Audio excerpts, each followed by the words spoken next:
చాలామంది ఎలా మేడం నేను యాస్ ఎ ఫిట్‌నెస్ కోచ్‌గా లేకపోతే న్యూట్రిషనిస్ట్‌గా మాట్లాడుతున్నప్పుడు, మా డైలీ లైఫ్‌లో ఏం తినాలో కూడా చెప్పండి అని చాలామంది కమెంట్ చేశారు. సో, సింపుల్ అండి.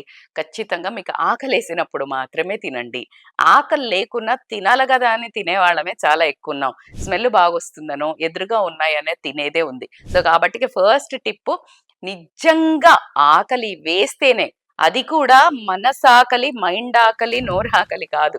కడుపు ఆకలి అది వేరుంటుంది.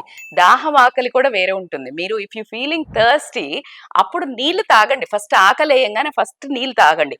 అయినా కూడా ఆకలేసినప్పుడు అప్పుడు ఆలోచించొచ్చు. లేదు ఆకలేసినప్పుడు మాత్రమే తినండి first step. And second is portion control అండి. మీరు ఎప్పుడు ఒక 60-70% కడుపు నిండిందనంగానే ఆపేసేయండి. ఎందుకంటే మన బ్రెయిన్‌కి ఒక 10 మినిట్స్ తర్వాత సిగ్నల్ అందుతుంది నిండిపోయింది అని.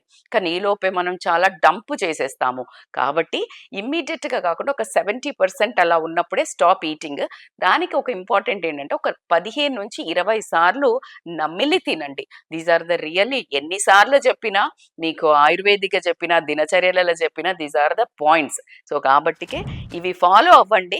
అండ్ అన్నిటికంటే ద మోస్ట్ ఇంపార్టెంట్ టిప్ మంచి నీళ్లు బాగా ఎక్కువ తాగండి. అలాగే 7 లోపల 6 లోపల సన్‌సెట్ లోపల తినండి. అండ్ ద మోస్ట్ ఇంపార్టెంట్ ఏంటంటే మంచిగా నిద్రపోండి. అద్భుతంగా ఉంటుంది. వెయిట్ కొంచెం అటు ఇటు అయినా పర్లేదు గానీ, ఆరోగ్యం మాత్రం మీ సొంతం అవుతుంది.